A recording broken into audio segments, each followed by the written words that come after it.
Fernando, la ciudad de los candidatos a la alcaldía de Quito es la ciudad de Quito. ¿Hay alguna correspondencia entre esas dos entidades? Bueno, yo veo ahí sí una gran distancia. Quito está viviendo una crisis absolutamente multidimensional. Por ejemplo, el tema del modelo de gestión. El modelo de gestión es absolutamente anacrónico. Hay algunas propuestas por parte de los candidatos que plantean esto. Por otro lado, tenemos una estructura productiva que también es de la época de la sustitución de importaciones. Yo no veo aquí ningún candidato que plantee absolutamente nada. Tenemos también un problema del sistema de representación política. Este rato, Quito, ya estuve viendo cifras hace poco tiempo, Quito tiene 49 organizaciones políticas. Y esto hace que la representación sea muy complicada. Por ejemplo, yo creo que el alcalde que llegue a esta función el próximo año va a ser un alcalde de minoría. Yo creo que va a llegar a tener alrededor de 1/3 de la votación, 32, 33%, lo cual significa que un 67, 70% va a estar en contra. Y no solo eso, sino también este rato el Consejo que preside Rodas tiene 3 bloques dentro del Consejo, que son básicamente Alianza País, la Alianza Suma Vive y Creo. Yo creo que en el próximo periodo vamos a tener no menos de 5, lo cual va a haber también un problema político ahí.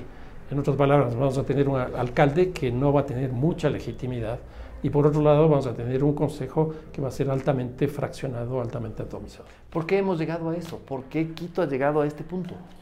Bueno, lo que nosotros tenemos en este siglo son 4 alcaldes de 4 partidos políticos distintos. Por ejemplo, el caso de Roque Sevilla, de la Democracia Popular, el caso de Paco Moncayo, de la Izquierda Democrática, Augusto Barrera, de la Alianza País, y el actual, que es de la Alianza Suma Vive. Pero yo creo que esto se profundiza mucho más en los años del correísmo, porque lo que ocurrió en la época del correísmo fue que se construyó casi una hegemonía de un partido único. Quizás tuvimos 2, Alianza País y Creo, pero una vez que sale el correísmo del poder, lo que tenemos es una atomización muy grande.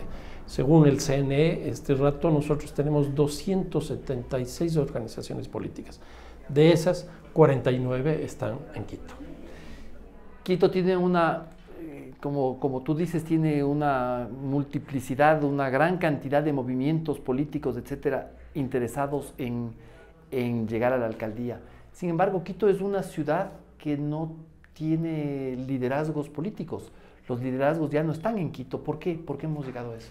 Bueno, yo creo que desde hace algún tiempo el centro político se desplazó hacia Guayaquil. Yo creo que es clarísimo. O sea, los 10 años del correísmo, por ejemplo, tuvimos una presencia de funcionarios públicos de altísimo nivel que estaban localizados en Guayaquil.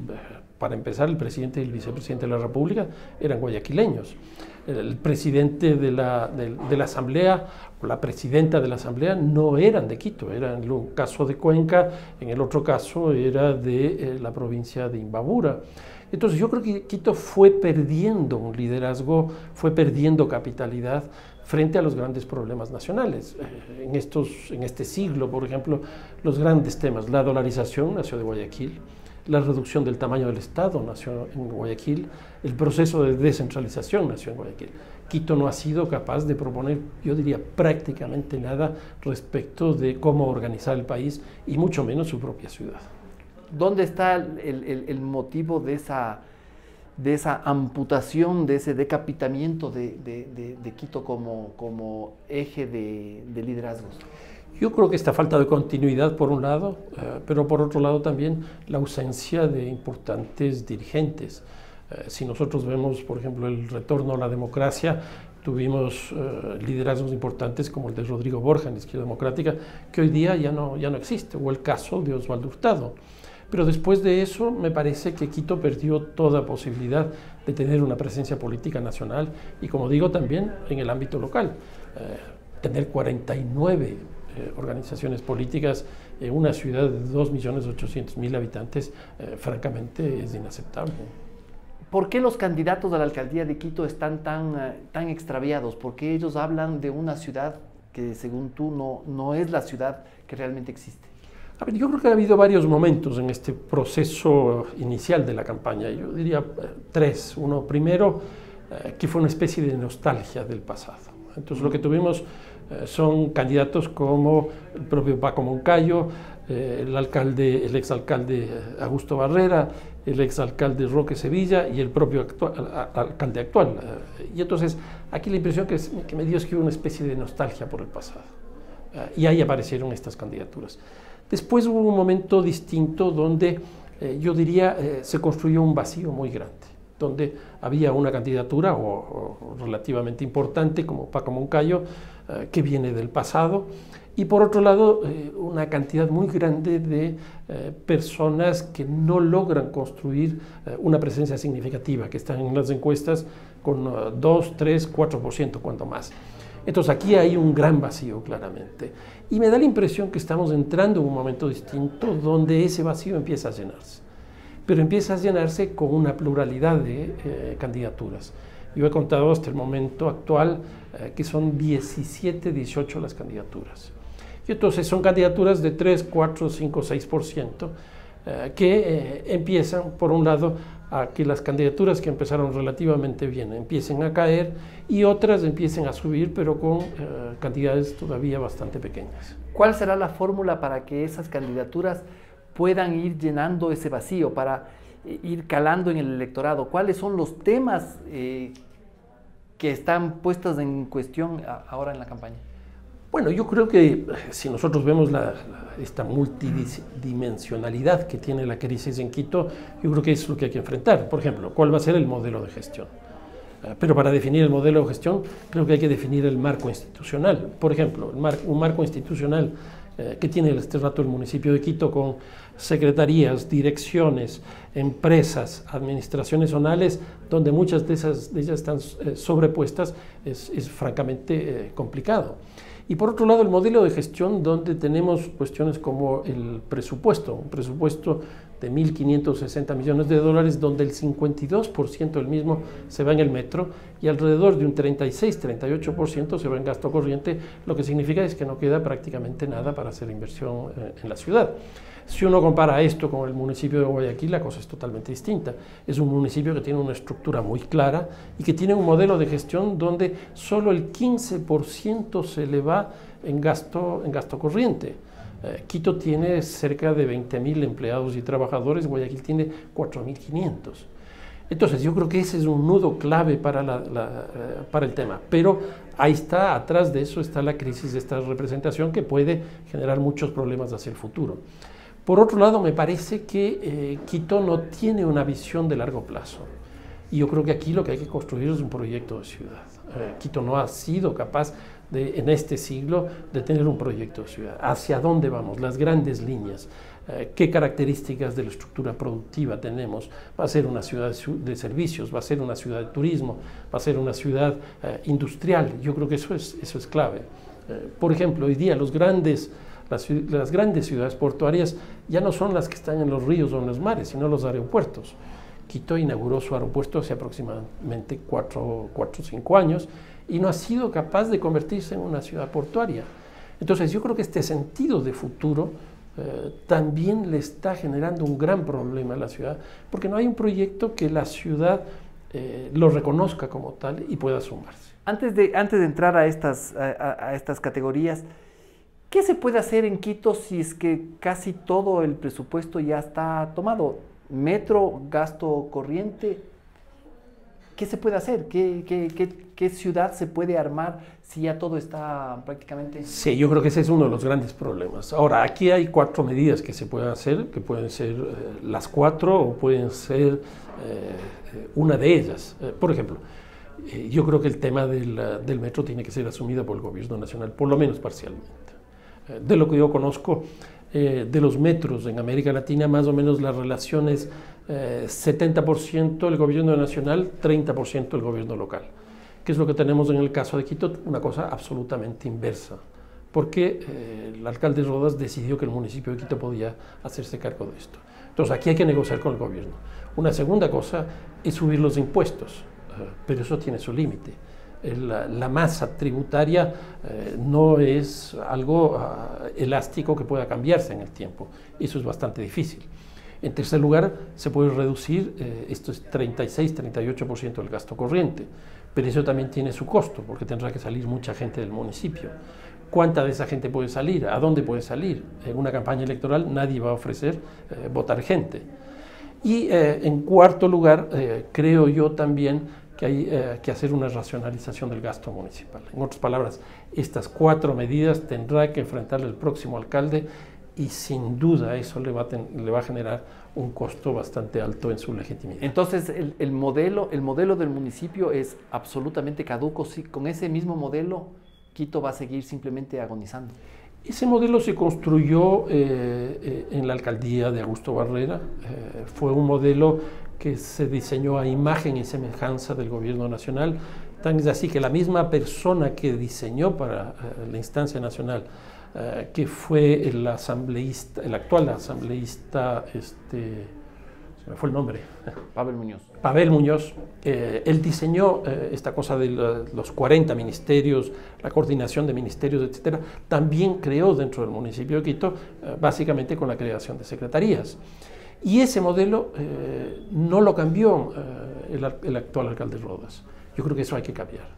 ¿Tú ves que estos temas estén siendo abordados por los candidatos y precandidatos del municipio? No, yo creo que aquí hay dos cosas que están planteando los candidatos. Una cosa que yo llamo el urbanismo de las palabras.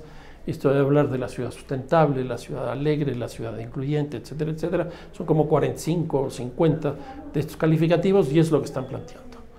Que es un poco la tónica que se desarrolló justamente aquí en Quito, en la reunión de Hábitat 3 en el 2016, que es este urbanismo de las palabras, que en realidad no nos dice mucho. ¿Y qué es un bla bla? Habrá que ver qué es tener una ciudad alegre, por ejemplo, que uno de los candidatos plantea, o qué es una ciudad inclusiva. Cuando uno ve que, por ejemplo, la población afro tiene problemas, los migrantes tienen problemas, las mujeres tienen problemas, los niños tienen problemas, la gente con capacidades especiales tiene problemas. ¿Cómo hacer una ciudad incluyente en esas condiciones? Pues yo le veo muy complicado, o qué es lo que están pensando. Entonces yo veo esto por un lado, y por otro lado un poco el discurso político clásico. Esta cosa de ir a los barrios con orquestas, reuniones con los dirigentes barriales y empezar a ofrecer la cosa chiquita, la escalinata, el parque, quizás algo de transporte, pero ninguno de los candidatos yo veo que está asumiendo los temas más importantes y estructurales de la ciudad. ¿Cómo construir un proyecto de ciudad para Quito? Porque eso es lo que falta para armar, para poder arrancar en una cuestión política como la campaña. Si nosotros partimos de la idea esta de la ciudad de ciudades, que a mí me parece que es clave, lo que habría que hacer es construir pactos territoriales. En otras palabras, el centro histórico tendría que tener un acuerdo con el sur, un acuerdo con, con Vallatumbaco, para ir viendo cómo a partir de eso se construye un proyecto colectivo de ciudad. Yo creo que uno de los grandes méritos que ha tenido el proyecto de Guayaquil es que lograron identificar lo que yo denomino un complejo institucional y articularle al mismo. Por ejemplo, que estén las cámaras de la producción, del comercio, que esté la junta de beneficencia, que esté la propia alcaldía, que esté la prefectura, que esté hasta equipos de fútbol, etcétera, etcétera. Y en ese sentido lograron generar una visión de ciudad. Yo creo que en el caso de Quito eso no es posible porque no hay esa sociedad civil, no hay esa institucionalidad. Aquí lo que habría que hacer es esta construcción de pactos territoriales. ¿Qué tipo de ciudad ves tú que debería ser Quito? Bueno, Quito tiene que seguir siendo una ciudad política administrativa. Yo creo que ese es un tema clave y aquí vienen discusiones porque nosotros hemos visto en estos días resultados de los censos del INEC y que hemos visto cómo ha caído el empleo en Quito.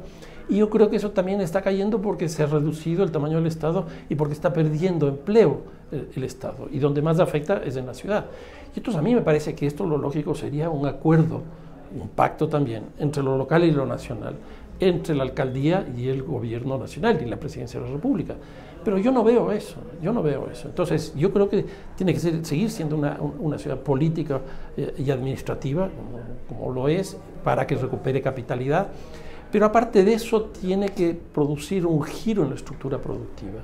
Y aquí tiene que convertirse en una ciudad de servicios. Es lo que se ve en las ciudades más grandes de América Latina y en este caso, obviamente, las nuevas tecnologías de la comunicación.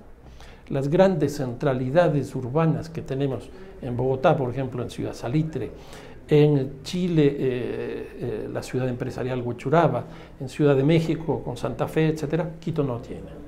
Quito debería tener una centralidad de ese tipo, porque básicamente ahí lo que se concentran son las funciones centrales de articulación de la ciudad, del país, con el proceso de globalización a nivel mundial. ¿Cómo ves que sería uno de estos proyectos que hay en otras ciudades en el caso de Quito? Yo lo que vería es que esta construcción, por ejemplo, de esta centralidad que planteo, que en realidad no es una centralidad, sino un nodo de articulación de la ciudad con el mundo, yo creo que debería estar en la zona de Cumbayá. ¿Y por qué digo esto? Porque en general estas nuevas centralidades están muy vinculadas a los aeropuertos. Y estando el aeropuerto de Quito justamente en la zona del valle de Cumbayá y Tumbaco, ahí se tiene un vínculo mucho más estrecho. Y entonces me parece que Cumbayá debería hacer esto. El metro, ¿cómo va a cambiar a la ciudad? El metro tiene varios problemas. Tiene el problema más complicado es el financiero, esta cosa de la metrodependencia que tiene el presupuesto, pero por otro lado también tiene un problema de la tarifa que todavía no está definida. Se habla de 45 centavos, pero con 45 centavos no se va a manejar el metro, no se puede administrar el metro. Eso va a tener que subir de precio. La siguiente cosa, no solo la parte financiera, sino ya la parte operativa, es que el metro tiene que convertirse en la columna vertebral del sistema de transporte, que tiene que ser un sistema multimodal. Y eso todavía no está hecho. O sea, tener los buses colectores, tener los taxis, tener las bicicletas, es decir, todo tiene que terminar en el metro. Y eso no está diseñado. Para eso se necesita la tarjeta inteligente, que no tiene, para que sea un sistema efectivamente de uso. La tarifa tampoco está definida.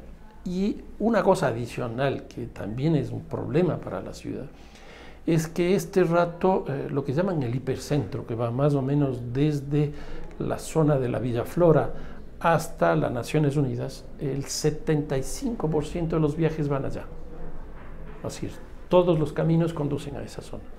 Con el metro lo más probable es que esta cifra se incremente y pase el 80%. Entonces, si nosotros queremos pensar en una ciudad descentralizada, uno de los grandes problemas que vamos a tener es el metro. Eso quiere decir que el metro va a intensificar la ocupación en los sitios donde ya están. Exactamente. Eso es lo que va a ocurrir. Entonces va a ser una ciudad que se va a dirigir con mucho más fuerza hacia el hipercentro. Y aquí vamos a tener problemas, como ya tenemos este rato de transporte, porque las vías no abastecen a los más de 500.000 vehículos que tiene la ciudad. Y el problema de movilidad con los valles, por ejemplo, va a seguir... Va a seguir creciendo, porque todos van a venir acá. En general, las mejores políticas de transporte es aquella que logra que la gente no se mueva. Y aquí hay, por ejemplo, dos medidas que se han utilizado en el mundo. Una es la alta tecnología. Es decir, el trabajo a domicilio, las relaciones con los bancos, las relaciones con las escuelas, las relaciones comerciales, etcétera, que habría que profundizar eso. Pero por otro lado también descentralizar la ciudad. En otras palabras, si es que hay la posibilidad de la ciudad de ciudades que decía hace un momento, que la gente solo se mueva en su propio circuito, pero aquí vamos a estar obligados por el metro a que todos vayamos hacia el hipercentro. Para acabar, Fernando, si el proyecto de ciudad no se arma en la campaña electoral, entonces no habrá un proyecto de ciudad en el futuro. A mí me da la impresión que hasta el momento eso no es posible, porque la lógica de las ofertas que están haciendo los candidatos proviene principalmente de las encuestas. Entonces, las encuestas, ¿qué nos dice? Mejorar la seguridad, mejorar el transporte, mejorar la recolección de basura. Y entonces lo que se está discutiendo son esos temas, pero no se está discutiendo el gran proyecto de ciudad. Y a eso hay que añadirle el problema de la representación política, que vamos a tener una autoridad con poca legitimidad política y con un consejo altamente fragmentado, donde va a ser muy difícil construir consensos. Yo avisoro una situación muy poco optimista a partir del 2019 en Quito.